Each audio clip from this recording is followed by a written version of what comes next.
Hi hello ನಮಸ್ಕಾರ ವೀಕ್ಷಕರೇ.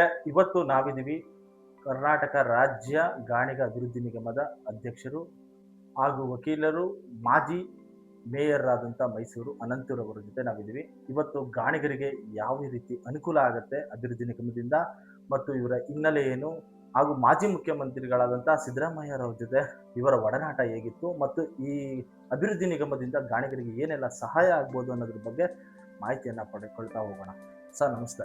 ನಮಸ್ಕಾರ.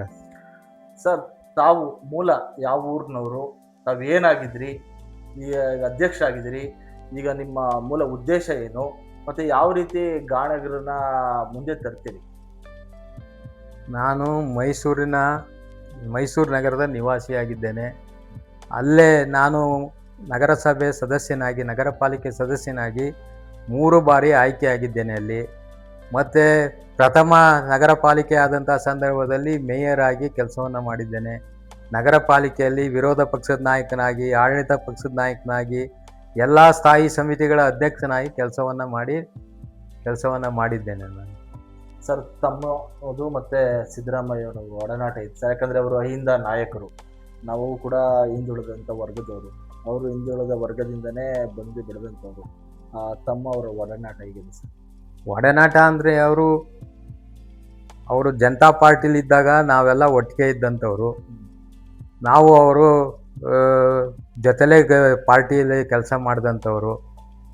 ಸಿದ್ದರಾಮಯ್ಯನವರು ನಾವು 45-50 ವರ್ಷದಿಂದ ನಾನು ಸಿದ್ದರಾಮಯ್ಯನವ್ರ ಜೊತೆ ಫಾಲೋವರ್ಸ್ ಆಗಿ ಕೆಲಸವನ್ನು ಮಾಡಿದ್ದೇನೆ. ಈ ಗಾಣಿಗ ಅಭಿವೃದ್ಧಿ ನಿಗಮಕ್ಕೆ ಸಿದ್ದರಾಮಯ್ಯ ಅವರು ತಮ್ಮನ್ನ ಸೂಚಿಸಿ ಒಂದು ಅಧ್ಯಕ್ಷ ಸ್ಥಾನಕ್ಕೆ ಕೊಟ್ಟರು. ಈ ಗಾಣಿಗ ಸಮಾಜ ಸಿದ್ದರಾಮಯ್ಯ ಅವ್ರಿಗೆ ಯಾವಾಗ ಎಷ್ಟು ಋಣಿಯಾಗಿರ್ಬೇಕು ಸರ್? ಹೌದು, ಸಿದ್ದರಾಮಯ್ಯನವರು ನಮ್ಮ ಜನಾಂಗಕ್ಕೆ ಒಂದು ಅಧ್ಯಕ್ಷ ಸ್ಥಾನವನ್ನು ಮಾಡಿರೋದ್ರಿಂದ ಅವ್ರಿಗೆ ಪ್ರಥಮವಾಗಿ ಅಭಿನಂದನೆ ಸಲ್ಲಿಸ್ತಾ ಇದ್ದೇನೆ.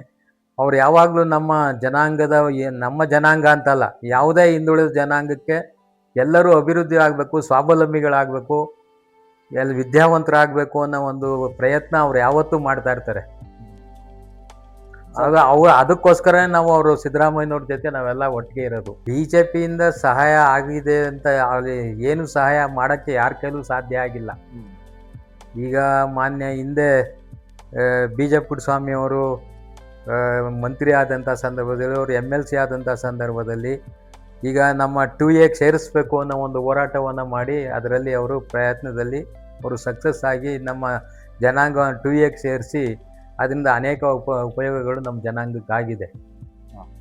ಸರ್, ಈಗ ನೀವು ಹೇಳಿದ್ರಿ ನಾವು ಅತಿ ಹಿಂದುಳಿದ ವರ್ಗದವರು.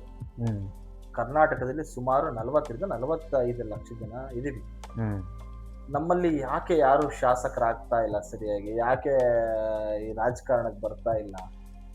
ಈಗ ರಾಜಕೀಯ ಪರಿಸ್ಥಿತಿಲಿ ನಮ್ಮಲ್ಲಿ ಒಂದೇ ಕಡೆ ಎಲ್ಲರೂ ಒಗ್ಗಟ್ಟಾಗಿ ಯಾರೋ ಒಂದು ಡಿಸೈಡೆಡ್ ಫ್ಯಾಕ್ಟರ್ ಆಗಿ ಒಂದು 40,000 30,000 ವೋಟ್ ಹಾಕಂತವ್ರು ಇದ್ದಂಥ ಸಂದರ್ಭದಲ್ಲಿ ನಾವು ಗೆಲ್ಲಕ್ಕೆ ಸಾಧ್ಯ ಆಗ್ಬೋದು.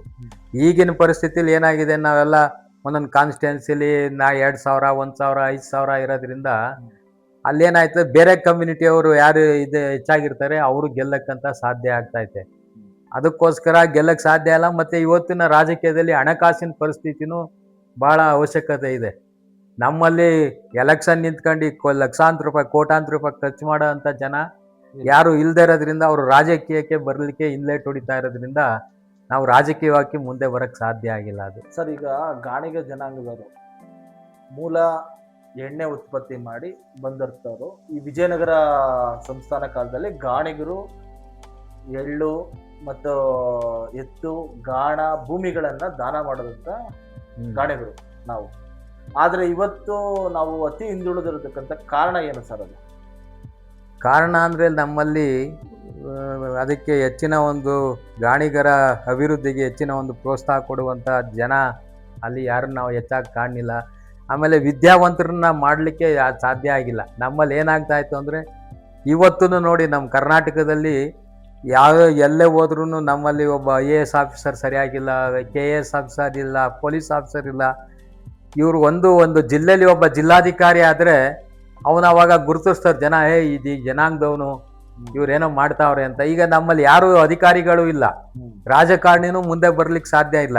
ಆದ್ರಿಂದ ನಮ್ಮಲ್ಲಿ ಅವ್ರಿಗೆ ಗಾಣಿಗರನ್ನ ಯಾವ ರೀತಿ ಮುಂದುವರಿಸ್ಬೇಕು ಅನ್ನೋ ಒಂದು ಸಂಘಟನಾ ಮನೋಭಾವ ಬೆಳೆಸಲಿಕ್ಕೆ ಸಾಧ್ಯ ಆಗಿಲ್ಲ. ಗಾಣಿಗ ಜನಾಂಗದಲ್ಲಿ ಅತಿ ಹಿಂದುಳಿದಂತ ಬಡ ಗಾಣಿಗರಿಗೆ ನಮ್ಮ ಗಾಣಿಗ ಅಭಿವೃದ್ಧಿ ನಿಗಮದಿಂದ ಏನು ಸಹಾಯ ಹಸ್ತ ಚಾಚಬಹುದು? ಅದೇ ಈಗ ಸ್ವಯಂ ಉದ್ಯೋಗಕ್ಕೆ ಹೆಚ್ಚಿನ ಒಂದು ಒತ್ತನ್ನು ಕೊಡ್ತೀವಿ. ಈಗ ನಾವು ಅವರು ಎಣ್ಣೆ ತಯಾರು ಮಾಡ್ತೀವಿ, ಗಾಣ ಮಾಡ್ತೀವಿ ಅನ್ನೋದಾದರೆ ಅದಕ್ಕೆ ಹೆಚ್ಚಿನ ಒಂದು ಪ್ರೋತ್ಸಾಹ ಕೊಟ್ಟು ಅದು ಯಾವ ರೀತಿ ಮಾಡಬೇಕು ಅನ್ನೋದ್ರ ಬಗ್ಗೆ ಅವ್ರಿಗೆ ಒಂದು ಮಾಹಿತಿಯನ್ನು ಸಹ ಕೊಡ್ತೇವೆ. ಮತ್ತು ಅವ್ರಿಗೆ ವಿದ್ಯಾರ್ಥಿಗಳಿಗೆ ಹೆಚ್ಚಿನ ಒಂದು ಪ್ರೋತ್ಸಾಹವನ್ನು ಕೊಡ್ತೇವೆ. ಈ KAS IAS ಅವ್ರಿಗೆ ಅಂತ್ಯವಾದ ಮಾಡೋರಿಗೆ ಅವ್ರಿಗೆ ಯಾವ ರೀತಿ ಒಂದು ಟೀಚಿಂಗ್ ಕೊಟ್ಟು ಅವ್ರನ್ನ ಮುಂದೆ ತರ್ಬೋದು, ನಮ್ಮ ಜನಾಂಗದಲ್ಲಿ ಉತ್ತಮ ವಿದ್ಯಾರ್ಥಿಗಳಿದ್ದರೆ ಅವ್ರಿಗೆ ಕೊಡುವಂಥ ಒಂದು ವ್ಯವಸ್ಥೆನ ಮಾಡ್ತೀವಿ. ಮತ್ತು ಇನ್ನೇನಾದ್ರು ಅವ್ರಿಗೆ ಸ್ವಂತ ಉದ್ಯೋಗ ಗಾಣಗಾಗ್ಬಿಟ್ಟು ಬೇರೆ ಉದ್ಯೋಗ ಮಾಡ್ತೀನಿ, ಸ್ವಂತ ಉದ್ಯೋಗ ಅಂಗಡಿ ಮಾಡ್ತೇನೆ, ಅದು ಮಾಡ್ತೀವಿ ಅನ್ನೋದಾದರೆ ಅಂಥವ್ರಿಗೂ ಸಹಾಯವನ್ನು ಮಾಡಲಿಕ್ಕೆ ಒಂದು ಪ್ರಯತ್ನವನ್ನು ಮಾಡಿ ಅವ್ರಿಗೆ ಆರ್ಥಿಕವಾಗಿ ಮುಂದೆ ಬರಬೇಕು ಆ ಥರಕ್ಕೆ ಒಂದು ಪ್ರಯತ್ನವನ್ನು ಪ್ರಯತ್ನವನ್ನು ಮಾಡ್ತೇನೆ. ಸರ್, ಈಗ ಇಂದಿನ ಬಜೆಟ್ ನಮಗೆ ಬಂದಿರೋದು ಎಷ್ಟು, ಮತ್ತೆ ಈಗ ನಾವು ಅದರಲ್ಲಿ ಏನು ಮಾಡಬಹುದು ಸರ್? ಈಗ ಹಿಂದೆ ನಮ್ಮ ಈ ಗಾಣಿಗ ಪ್ರಾಧಿಕಾರ ಅಭಿವೃದ್ಧಿಗೆ ಅಂದ್ಬಿಟ್ಟು 2 ಕೋಟಿ ಅಂತ ಇಟ್ಟಿದ್ದಾರೆ. ಅದರಲ್ಲಿ ಈಗ ಎಲ್ಲ ಆಫೀಸು ಖರ್ಚು ಅವು ಇವೆಲ್ಲ ಮಾಡ್ತಾ ಇದ್ದಾರೆ. ಈಗ ಅದರಲ್ಲಿ ಮಿಕ್ಕಿರೋ ದುಡ್ಡಲ್ಲಿ ಏನು ಮಾಡ್ಬೋದು ಅಂದ್ಬಿಟ್ಟು ಕ್ರಿಯಾ ಯೋಜನೆಗಳನ್ನ ಹಾಕೊಂಡಿದ್ದೀವಿ. ಅದು ಕ್ರಿಯಾ ಯೋಜನೆ ಸುಮ್ಮನೆ ಹಾಕಿದ್ದೀವಿ, ಇನ್ನೂ ಅದು ದುಡ್ಡು ಏನೂ ಬಂದಿಲ್ಲ. ಈ ಕ್ರಿಯಾ ಯೋಜನೆಗಳನ್ನ ಹಾಕೊಂಡು ಮಾಡ್ತಾ ಇದ್ದೇವೆ.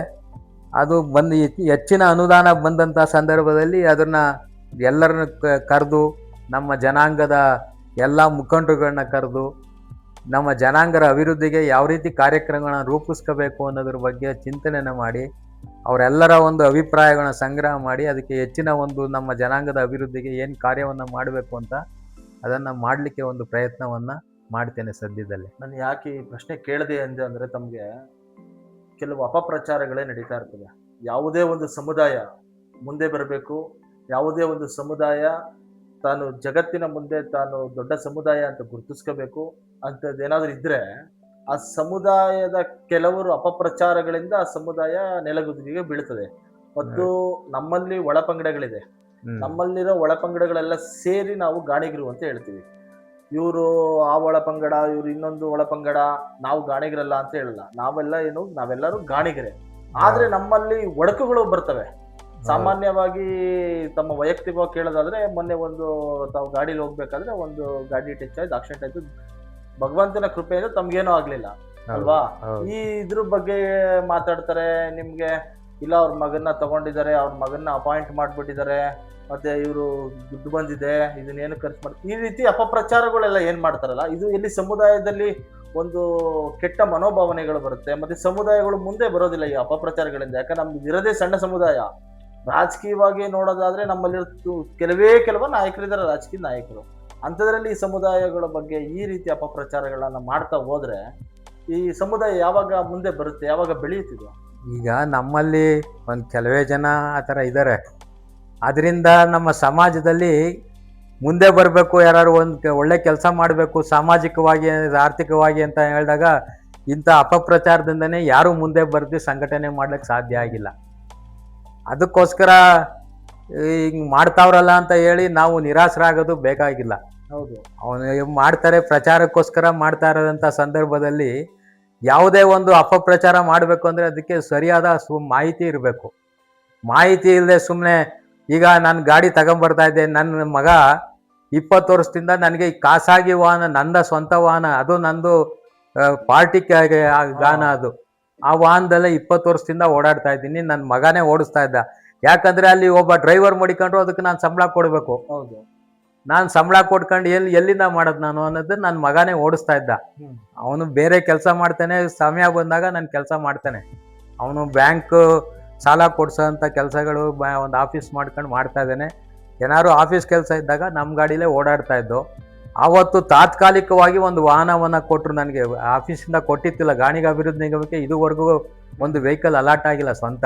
ಮತ್ತೆ ಈ ಸುಳ್ಳು ಮಾಹಿತಿಗಳೆಲ್ಲ ಹೇಗೆ ಬರ್ತವೆ ಸರ್? ಇದು ಅಲ್ಲ, ಅದು ನನಗೇನಾಗ್ತು, ನಾನು ಸ್ವಂತ ವಾಹನ ಇಲ್ಲದೆ ಇರೋದ್ರಿಂದ, ನಮ್ಮ ವಾಹನ ಸರಿಗಿಲ್ದೇ ಇರೋದ್ರಿಂದ ಒಂದು ಗಾಡಿ ಕೊಡಿ ಅಂತ ಕೇಳಿದಂಥ ಸಂದರ್ಭದಲ್ಲಿ ತಾತ್ಕಾಲಿಕವಾಗಿ ಒಂದು ಇನೋವಾ ಒಂದು ಗಾಡಿ ಕೊಟ್ಟರು. ಅದು ಅವತ್ತು ಕೊಟ್ಟಂಥ ಸಂದರ್ಭದಲ್ಲಿ ಒಂದೇ ದಿನ ಒಂದು ಓಡಿಸಿದ್ದು ಹೋಗುವಾಗ ಅದು ತುಮಕೂರು ರೋಡ್ ಹತ್ರ ಏನೋ ಒಂದು ಮಳೆ ಬತ್ತಾರಿಂದ ಹಳ್ಳ ಅಂತ ಅವಾಯ್ಡ್ ಮಾಡಕ್ ಬಂದಂಥ ಸಂದರ್ಭದಲ್ಲಿ ಅವನು ನಮ್ಮ ಗಾಡಿಗೆ ಲೈಟಾಗಿ ಟಚ್ ಮಾಡೋದ್ರಿಂದ ಆ ಗಾಡಿಗೆ ಜಖಮಾಯಿತು. ಅದಕ್ಕೆ ಅದನ್ನ ರಿಪೇರಿಗೆ ಅಂತ ತಂದು ನಿಲ್ಲಿಸಿದ್ವಿ ಅದನ್ನ. ಈಗ ರಿಪೇರಿನೂ ಮಾಡಿದ್ರನ್ನ ಅದಕ್ಕೆ ಅವನು ಒಂದೇ ದಿನ ನನಗೆ ಡ್ರೈವರ್ ಬೇಕು ಅಂತ ಹೇಳಿದ್ರೆ ಗಾಡಿ ಕೊಟ್ಟಂತ ತಕ್ಷಣದಲ್ಲಿ ನಾನು ಸರಿಯಾದ ಉತ್ತಮವಾದ ಡ್ರೈವರ್ನ ಅಲಾಟ್ ಮಾಡ್ಕೊಳಕ್ ಸಾಧ್ಯ ಇಲ್ಲ. ಹೌದು. ಅದಕ್ಕೆ ಅವನು ಅವತ್ತು ಗಾಡಿ ತಗೊಂಬರ್ಬೇಕಲ್ಲ ಅಂತ ತಾತ್ಕಾಲಿಕವಾಗಿ ಕೊಟ್ಟರೆ ಗಾಡಿಗೆ ಅದು ತಗೊಂಬರುವಾಗ ಗಾಡಿ ಹಿಂಗಾಯ್ತು. ಅದ್ರನ್ನ ಅದು ದೊಡ್ಡ ಪ್ರಚಾರ ಮಾಡಿ ನನ್ನ ಮಗನಿಗೆ ತಗೊಂಡವ್ರೆ, ಗಾಣಿಗರಿಗೆ ಯಾವುದು ಉದ್ಯೋಗ ಕೊಡೋಕೆ ಆಗ್ತಾತಿಲ್ವ ಅಂತ. ಅವನು ಯಾವುದೇ ಸಂಬಳ ತಗೊಂಡಿಲ್ಲ ಇದುವರೆಗೂ. ಎಲ್ಲೂ ನಮ್ಮ ಇದು ಡ್ರೈವರ್ ಆಗಿದ್ದೀನಿ ಅಂತ ಅವನ ಅಪಾಯಿಂಟ್ಮೆಂಟು ಮಾಡ್ಕೊಂಡಿಲ್ಲ ನಾವು. ಈಗ ಉತ್ತಮವಾದ ವಾಹನ ಬಂದಂಥ ಸಂದರ್ಭದಲ್ಲಿ ಪ್ರಾಧಿಕಾರಕ್ಕೆ ಒಂದು ಸ್ವಂತ ವಾಹನವನ್ನು ಕೊಡಲಿಕ್ಕೆ ಒಂದು ಪ್ರಯತ್ನ ಇನ್ನೊಂದು 10-15 ದಿನದಲ್ಲಿ ಬರ್ತದೆ. ಅವಾಗ ಅದಕ್ಕೆ ಒಂದು ಉತ್ತಮವಾದ ಒಬ್ಬ ಡ್ರೈವರ್ನ ಸೆಲೆಕ್ಟ್ ಮಾಡಿ ತಗೋಬೇಕಾಗ್ತದೆ. ಅದಕ್ಕೂ ಅದು ಸೆಲೆಕ್ಟ್ ಮಾಡ್ಬೇಕಾದ್ರೆ ಡ್ರೈವರು ಯಾರು ಒಳ್ಳೆಯವನು ಅನ್ನೋದ್ರ ಬಗ್ಗೆ ನಾವು ಯೋಚನೆ ಮಾಡಿ ತಗೋಬೇಕಾಗ್ತದೆ. ಎಕ್ಸ್ಪೀರಿಯನ್ಸ್ ಇರಬೇಕು, ಎಲ್ಲ ಮಾಡ್ಬೇಕಾಗ್ತದೆ. ಇವನು ನನ್ನ ಮಗ 20 ವರ್ಷದಿಂದ ಓಡಿಸ್ತಾ ಇದ್ದಾನೆ ಗಾಡಿ, ಒಂದು ಆಕ್ಸಿಡೆಂಟು ಆಗಿತ್ತಿಲ್ಲ. ಅದು ದುರಾದೃಷ್ಟ ಅದು ಮಳೆ ಬರ್ತಾ ಇರೋದ್ರಿಂದ ಆಕ್ಸಿಡೆಂಟ್ ಆಯ್ತು. ಈಗ ಅದಕ್ಕೆ ದೊಡ್ಡ ಪ್ರಚಾರ ಮಾಡ್ಕೊಂಡು ಅಪ್ಪ ಮಗ ಇಬ್ರು ಸಂಬಳ ತಗೋತಾವ್ರೆ ಅಂತ. ಸಂಬಳ ತಗೋತಾ ಇರೋದೇನಾದ್ರು ಇದ್ರೆ ಅದನ್ನ ನಾನು ತಪ್ಪು ಅಂತ ಒಪ್ಕೊತೀನಿ. ಮಾಹಿತಿಗಳನ್ನ ಕೊಡ್ಲಿ, ಅವನು ಮಾಹಿತಿ ಕೊಡ್ಲಿ. ಸಂಬಳ ತಗೋತಾವ್ರೆ ಇವರು ಅಪ್ಪ ಮಕ್ಕಳು ಇಬ್ರು ಸಂಬಳ ತಗೋತಾವ್ರೆ ಅಂತ. ನಾನು ವಕೀಲರಾದಂತವ್ರು, ಅದ್ರ ಜೊತೆಗೆ ನಾನು 50 ವರ್ಷ ರಾಜಕೀಯ ನಾನು ಮಾಡಿರೋದು. 50 ವರ್ಷ ರಾಜಕೀಯದಲ್ಲಿ ನಾನು ಯಾವುದೇ ಒಂದು ಭ್ರಷ್ಟಾಚಾರನಾಗ್ಲಿ, ಯಾವುದೇ ಒಂದು ಜನಗಳಿಗೆ ಒಂದು ನನ್ನನ್ನು ದೂಷಿಸುವಂತ ಒಂದು ಪ್ರಯತ್ನವನ್ನ ಯಾರೂ ಮಾಡಿಲ್ಲ. ಎಲ್ಲಾರು ಬೇಕಾದ್ರೆ ಯಾವುದೇ ಪಾರ್ಟಿಯವ್ರನ್ನಾರು ಕೇಳ್ಕೊಂಬರ್ಲಿ, ಮೈಸೂರು ನಗರದಲ್ಲಿ ಆಗ್ಲಿ ಏನೇ ಆಗ್ಲಿ. 50 ವರ್ಷ ರಾಜಕೀಯದಲ್ಲಿ ನಾನು ಯಾವುದೇ ಸಾರ್ವಜನಿಕ ದುಡ್ಡನ್ನ ದುರುಪಯೋಗ ಮಾಡ್ಕೊಂಡಂತ ಪ್ರಯತ್ನನೇ ಇಲ್ಲ. ಇವನು ಏನೋ ಹೇಳ್ತಾನೆ ಅಂದ್ಬಿಟ್ಟು ನಾನು ಅದಕ್ಕೆ ತಲೆನೂ ಕೆಡಿಸ್ಕೊಳ್ಳೋದಿಲ್ಲ. ಇದ್ರೆ ಅವನು ಮಾಹಿತಿ ತಗೊಂಬಂದು ಮಾಹಿತಿಯ ಪ್ರಕಾರನೇ ಹಾಕೊಳ್ಳಿ ಅವನು. ಸರ್, ಈಗ ನಾನು ಹೇಳೋದು ಒಂದು ಸಮುದಾಯದ ಬಗ್ಗೆ ಈ ರೀತಿ ಅದರ ಅಧ್ಯಕ್ಷಗಳ ಬಗ್ಗೆ ಈ ರೀತಿ ಅಪಪ್ರಚಾರಗಳು ಮಾಡ್ತಾರೆ ಬಿಡಿ, ಅದು ನಮಗೆ ಅವಶ್ಯಕತೆ ಇಲ್ಲದೆ ಇರತಕ್ಕಂಥದ್ದು. ಅವರು ಅಪಪ್ರಚಾರ ಮಾಡಲಿ, ಅವ್ರ ಅಪಪ್ರಚಾರ ಎಷ್ಟು ಮಾಡ್ತಾರೋ ನಾವು ಅಷ್ಟು ಡೆವಲಪ್ ಆಗ್ತೀವಿ. ಆದರೆ ಈ ಅಪಪ್ರಚಾರಗಳು ನಿಲ್ಲಬೇಕು ಅಂತಂದ್ರೆ ತಾವೇನಾದ್ರೂ ಮುಂದೆ ಕಾನೂನು ಹೋರಾಟ ಏನಾದ್ರು ಮಾಡೋ ಅಂಥದ್ದು ಏನಾದ್ರು ಇದೆಯಾ ಸರ್? ಕಾನೂನು ಹೋರಾಟ ನನ್ನ ಬಗ್ಗೆ ಏನಾದ್ರು ಅಪಪ್ರಚಾರ ಮಾಡಿ ಸುಳ್ಳು ಮಾಹಿತಿಗಳನ್ನ ಅವ್ರೇನಾದ್ರು ಪ್ರಚಾರವನ್ನ ಮಾಡಿದಂಥ ಸಂದರ್ಭದಲ್ಲಿ ಅವ್ರ ಮೇಲೆ ಮಾನನಷ್ಟ ಮೊಕದ್ದಮೆ ಹಾಕುವಂತ ಒಂದು ಪ್ರಯತ್ನವನ್ನ ನಾನು ಮಾಡೇ ಮಾಡ್ತೀನಿ. ಅದೆಲ್ಲ ಇದಕ್ಕೆಲ್ಲ ನಾನು ಎದುರೋದೂ ಇಲ್ಲ. ಹೌದು. ನಾನು ತಪ್ಪು ಮಾಡಿದ್ರೆ ಮಾತ್ರ ನಾನು ಅವತ್ತೇ ಕ್ಷಮಾಪಣೆ ಕೇಳ್ತೀನಿ. ಆಮೇಲೆ ಇದ್ರ ಬಗ್ಗೆ ಹೋರಾಟವನ್ನ ಮಾಡ್ತೇನೆ. ನಾನು ಅವ್ರನ್ನ ಇಳಿಸುವಂತ ಪ್ರಯತ್ನವನ್ನ ಮಾಡ್ತಾ ಇದ್ದೀನಿ. ಅವನು ಇಳಿಸುವಂತ ಪ್ರಯತ್ನ, ಹೋರಾಟ ಇವೆಲ್ಲ ನಾನು 50 ವರ್ಷದಿಂದ ಎಲ್ಲ ಚಳುವಳಿ ಬಂದಿದ್ದು. ನಾನು ಕನ್ನಡ ಚಳುವಳಿಯಿಂದ ಹಿಡಿದು ಇದರಿಂದ ನಾವು ಎಮರ್ಜೆನ್ಸಿಯಿಂದ ಹೋರಾಟ ಮಾಡ್ಕೊಂಡು ಬಂದಿರೋನು. ನಾನು ಇಂಥ ಹೋರಾಟಕ್ಕೆಲ್ಲ ನಾನು ಹೆದರೋದಿಲ್ಲ. ನಾನು ತಪ್ಪು ಮಾಡಿದರೆ ಅಂಥ ವಿಚಾರದಲ್ಲಿ ಅವ್ರನ್ನ ಕರೆದು ತಪ್ಪಾಗಿದೆ ನಾನು ಅಂತ ಹೇಳಿ ಅವತ್ತೇ ರಾಜೀನಾಮೆ ಕೊಡುವಂಥ ಪ್ರಯತ್ನವನ್ನು ಮಾಡ್ತೀನಿ ನಾನು. ಸರ್, ಒಂದು ಜನಾಂಗ ಅಭಿವೃದ್ಧಿ ಆಗಬೇಕು ಅಂದರೆ ಅದೆಲ್ಲ ಈಗಿನ ಅಧ್ಯಕ್ಷ ಕೈಲಿರುತ್ತೆ ಮತ್ತು ಸಂಘಟನೆಗಳ ಕೈಯಲ್ಲಿರುತ್ತೆ ಮತ್ತು ಬುದ್ಧಿವಂತರ ಕೈಲಿರುತ್ತೆ. ಒಂದು ಜನಾಂಗ ಯಾವುದೇ ಅಭಿವೃದ್ಧಿ ಆಗಬೇಕಂದ್ರೆ ಈ ಅಪಪ್ರಚಾರ ಮಾಡೋದು ಮತ್ತು ಇವ್ರನ್ನ ಧಮಕಿ ಹಾಕೋದು ಈ ರೀತಿ ಎಲ್ಲ ಮಾಡೋದು ಎಷ್ಟು ಶೋಭೆ ತರುತ್ತೆ ಸರ್? ಇಂಥ ನಮ್ಮ ಶೋಭೆ ತರದೇ ಇವತ್ತು ಇಂಥ ಅಪಪ್ರಚಾರದಿಂದನೇ ನೀವು ಎಲ್ಲ ನೋಡಿ, ನೀವು ನಮ್ಮ ಗಾಣಿಗರ ಅಭಿವೃದ್ಧಿ ಇದೈತಲ್ಲ, ಸಂಘ ಸಂಸ್ಥೆಗಳಿದಾರಲ್ಲ, ಇಲ್ಲಿ ಅದಕ್ಕೆ ಎಲ್ಲ ಮುಂದೆ ಬರಕ್ಕೆ ಯಾರು ಹೆದರ್ಕತಾ ಇರೋದು. ನೀವು ಸುಮ್ಮನೆ ಅಪಪ್ರಚಾರ ಮಾಡ್ತಾರೆ, ನಮ್ಗೆ ಯಾಕೆ ಬೇಕು ಅನ್ನೋ ಒಂದು ನಮ್ಮಲ್ಲಿರೋಂಥ ಜನ ಹೋರಾಟಗಾರರೇ ಒಂದು ಸ್ವಲ್ಪ ಇರೋದು. ಅವ್ರನ್ನ ಈ ಥರ ತುಳಿಯಕ್ಕೆ ಹೋದಂಥ ಸಂದರ್ಭದಲ್ಲಿ ನಮ್ಗೆ ಯಾಕೆ ಬೇಕಿದು ಅನ್ನೋ ಒಂದು ಉದ್ದೇಶದಿಂದ ಯಾರು ಮುಂದೆ ಬರ್ತಾ ಇಲ್ಲ. ಈಗ ಅದನ್ನೆಲ್ಲ ಧಿಕ್ಕರಿಸಿ ನಾನು ಅವ್ರೇನೇ ಅಪಪ್ರಚಾರ ಮಾಡಲಿ, ನಮ್ಮ ಜನಾಂಗಕ್ಕೆ ಏನು ಸೌಲಭ್ಯಗಳು ಸಿಕ್ಕಬೇಕು ಅದನ್ನು ನ್ಯಾಯಸಮ್ಮತವಾಗಿ ಕೊಡಲಿಕ್ಕೆ ಒಂದು ಪ್ರಯತ್ನವನ್ನು ಅದು ಮಾಡೇ ಮಾಡ್ತೀನಿ. ಇವ್ರು ತಾವು ಹೇಳಿಸ್ಕೊಳ್ಳೋಂಥ ಯಾವುದೇ ವಿಚಾರ ನನ್ನಲ್ಲಿ ಇಲ್ಲ. ಕಾಯಕವೇ ಕೈಲಾಸ ಅಂತೀರಿ. ಹೌದು. ನಮ್ಮಲ್ಲಿ ಶ್ರೀ ಪೂರ್ಣಾನಂದ ಮಹಾಪುರಿ ಸ್ವಾಮಿಗಳಿದ್ದಾರೆ. ತಾವು ಅವ್ರನ್ನೂ ಭೇಟಿ ಮಾಡಿದ್ದೀರಿ. ಅವ್ರು ಏನಾದ್ರು ಸಲಹೆಗಳು ಏನಾದ್ರು ಕೊಟ್ಟಿದ್ದಾರೆ ಸರ್? ಕೊಟ್ಟಿದ್ದಾರೆ. ಇವೆಲ್ಲ ಹಣಕಾಸಿನ ಇದೆಲ್ಲ ಬಂದ ಮೇಲೆ ಎಲ್ಲ ಕೂತ್ಕೊಂಡು ಮಾತಾಡೋಣ ಅಂತ ಹೇಳಿದ್ರೆ ಅವರು ಹೇಳಿದ್ದಾರೆ. ಮಾನ್ಯ ಸುದರ್ಶನ್ ಅವರು ಇದ್ದಾರೆ, ಅವರು ಹೇಳಿದ್ದಾರೆ. ಆಮೇಲೆ ನಮ್ಮ ಜನಾಂಗದ ಈಗ ಎಲ್ಲ ಜಿಲ್ಲೆಗಳಲ್ಲೂ ಅಧ್ಯಕ್ಷರಿದ್ದಾರೆ, ಅವ್ರನ್ನೆಲ್ಲ ಕಾಂಟ್ಯಾಕ್ಟ್ ಮಾಡುವಂಥ ವಿಚಾರವನ್ನು ಮಾಡ್ತೇನೆ. ಅವರು ಭಾಳ ಜನ ಈ ಆಫೀಸ್ ಉದ್ಘಾಟನೆ ಕರೀನಿಲ್ಲ ಅದ್ ಕರೀನಿಲ್ಲ ಅಂತ ಅದು ಒಂದು ಪ್ರಚಾರವನ್ನ ಮಾಡ್ತಾ ಇದ್ದಾರೆ. ಇಲ್ಲಿ ಏನಾಗಿದೆ ಅಂದ್ರೆ ಆಫೀಸು ಇದು ಚಿಕ್ಕ ಆಫೀಸು, ಇವತ್ತು ಎಲ್ಲಾರನ್ನೂ ಕರೆದು ಇಲ್ಲಿ ಫಂಕ್ಷನ್ ಮಾಡ್ಲಿಕ್ಕೆ ಸಾಧ್ಯ ಆಗ್ಲಿಲ್ಲ ಅಂತ ಹೇಳಿ ನಾನು ಅದನ್ನ ಬರೀ ಪೂಜೆ ಮಾಡ್ಕೊಂಡು ನಾನು ಇದನ್ನ ಮಾಡ್ದು.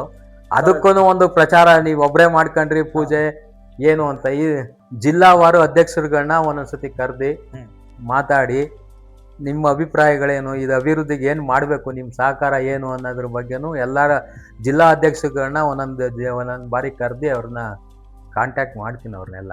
ಉತ್ತರ ಕರ್ನಾಟಕ, ಮಧ್ಯ ಕರ್ನಾಟಕ, ದಕ್ಷಿಣ ಕರ್ನಾಟಕ, ಸಂಪೂರ್ಣ ಕರ್ನಾಟಕದಲ್ಲಿ ಗಾಣಿಗ ಜನಾಂಗದವರು ಇದ್ದಾರೆ. ಎಲ್ಲಾ ಗಾಣಿಗ ಜನಾಂಗದಲ್ಲೂ ಕೂಡ ಒಳಪಂಗಡಗಳಿದೆ. ಹೌದು.